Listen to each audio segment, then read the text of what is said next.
The United States under President Donald Trump has imposed 50% tariff on Indian exports, which was effective from August 27 of 2025. This move has shaken trade relations between two countries, raised questions about energy security and triggered a lot more questions from India. Today we are going to talk about one of the biggest international economic stories of the moment. What has happened? Let's break it down step by step. Welcome to Youturn and this is your host Nandini Madeshwaran.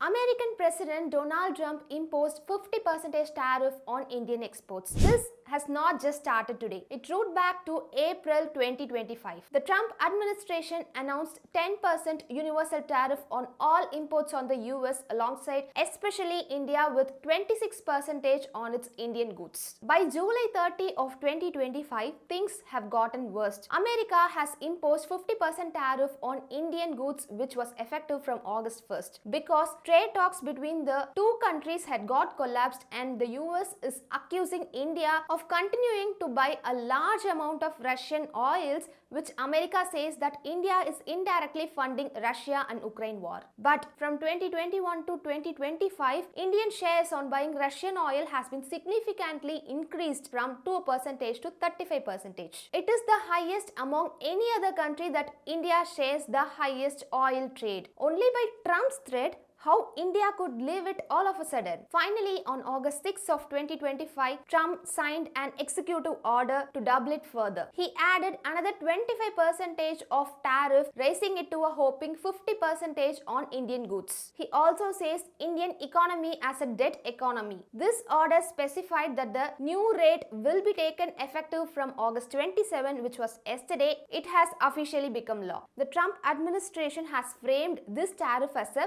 punishment. According to the White House, India is fueling Russia's war machine and it is not aligning with the US sanctions. And it is benefiting too much from American market without giving enough in return. In simple words, the US is saying if you want to trade with America, then you have to play by American rules. This tariff applies to the major Indian goods and some of the most affected are textiles and garments, which is a large sector containing millions of workers, especially in the hubs like Tirupur and Noida. In this picture, we can see the evaluation of taxes and its impact on the textile industry. The second affected industry is gems and jewelry. India is one of the largest diamond cutting and polishing hub where US is a major buyer. And the third is seafood, especially the shrimps exported from Andhra Pradesh and Kerala. And some of the industries include leather, footwear, chemicals and machinery, which is significant in overall trade numbers. In 2024, India exported between 48 to 87 billion dollars worth to the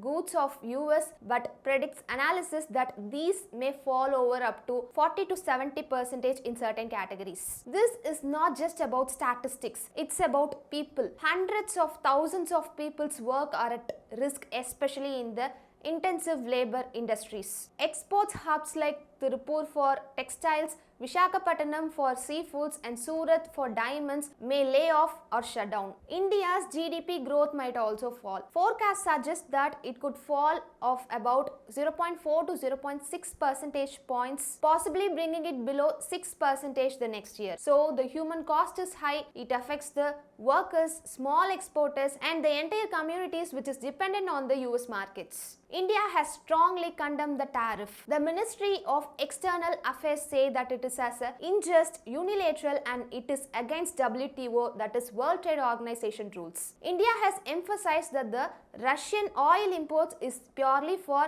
national energy security and not to support any conflict. Officials have clearly said India will not compromise on its energy need security just for the third-party pressure. At the same time, India says it is open to talk and willing to resume trade talks. But with the tariffs already in effect, New Delhi is preparing some countermeasures. So India also has several retaliation moves. Number one is WTO challenge, which is filing a formal case against the US dispute, arguing that this move violates global trade rules. Number two is retaliatory tariff. Just like in 2019, when India hit back against the US steel duties, it could again raise tariffs on politically basis US exports like almonds, apples, walnuts and lentils. Number 3 is non-tariff barriers. India could make it harder for the US products to enter by tightening the quality checks and standards. Number 4 is diversify markets, pushing exports more aggressively to the countries like Europe, UAE and Asian nations to reduce the dependency on America. Number 5 is supporting domestic exporters, increasing the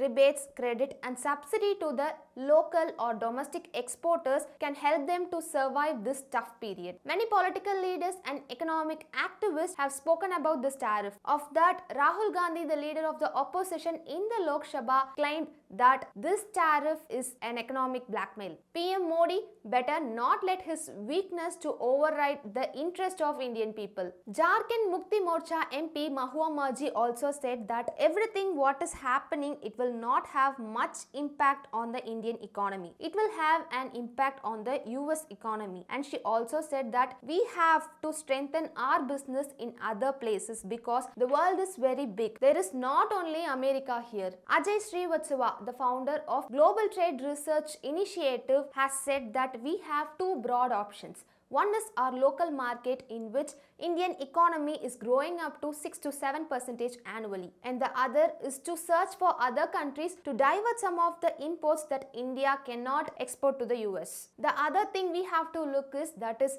during the Pahalgam attack, Trump claims that he was the one who made the war stop between India and Pakistan. He asked both the countries to stop the war, and especially in India, he said if India didn't stop the war, the tariffs could be severely raised, which India could not meet. After this, Prime Minister Modi did not give any strong reply. India's silence is being seen by many as a strong and careful move because Indian economy is strongly tied with the trade, investment, and economic ties to the US. But at the same time, this silence makes a huge question, which is, has India accepted the pressure from America under the BJP government? Modi only firmly said that we won't end the relationship with Russia, but he didn't strongly oppose Trump directly for the huge imposing tariffs on India. The issue here is just bigger than tariffs. India wants to show the world that it is a rising global power, but is it maintaining its diplomatic state? This story is still developing, and in the upcoming weeks will tell whether the US and India can negotiate a solution or whether we are heading to a long and painful trade war. Thanks for watching and see you in the next video.